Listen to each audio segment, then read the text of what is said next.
ጥረት ዓለም ግድ የላትም ይላል እና ንግግሯ መቼም ልትወጣ አልቻለችም።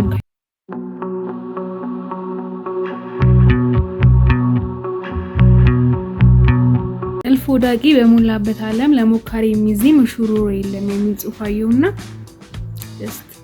ከስሩ ስለ ጥረት ዓለም ግድ የላትም ይላል እና ጽሑፉ ረጅም ነው። እዚህ ጋር አስቀምጥላችኋለሁ እና በጣም ድንቅ አባባል ዋው አልኩኝ እና ወላ ጽሑፉን እንደዚህ በቪዲዮ ሰርቼበታለሁ። ሾርት ቪዲዮ ኢንስታግራም ላይ እና እዚህ ላይም ሾርት ቪዲዮ ፖስት አድርጌበታለሁ ከፎቶ ጋር እና ንግግሯ መቼም ልትወጣ አልቻለችም ከአይምሮዬ እና በዚህ ቪዲዮ ዌልካም ብያለሁ። ዌልካም ቱ ማይ ዩቲዩብ ቻናል። ፖስት ካረኩኝ በጣም ቆይቻለሁ። በአንዳንድ ምክንያቶች ቋሚ ዲሲፕሊን ሊኖረኝ አልቻለም እና ከዚህ በኋላም ደግሞ ክረምት ነው፣ ራሳችን ላይ ብዙ መስራት አለብን። ከወደቁት ተርታ መቆም የሚፈልግ ሰው አለ ብዬ አላስብም እና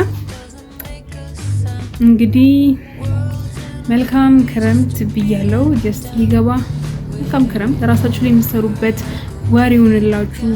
ከምቾት የምትወጡበት፣ ራሳችሁ የምታዩበት፣ ማንነታችሁን የምትለኩበት፣ እኔ ይሄ ነኝ ብላችሁ የምታምኑበት አይነት እረፍት እንዲሆንላችሁ ተስፋ አደርጋለሁ እና አባባሏ ስለ ጥረት ዓለም ግድ የላትም። ማግኘትም ማጣትም ለራስ ነው፣ ከራስ በላይ ማንም የለም። ስለዚህ ራሳችንን ካለንበት ሌቭል ወደ ላይ መውጣታችን መውጣት የምንችለው። ከዚህ በኋላ በአሪፍ ቪዲዮዎች እንደምንገናኝ ተስፋ አደርጋለሁ።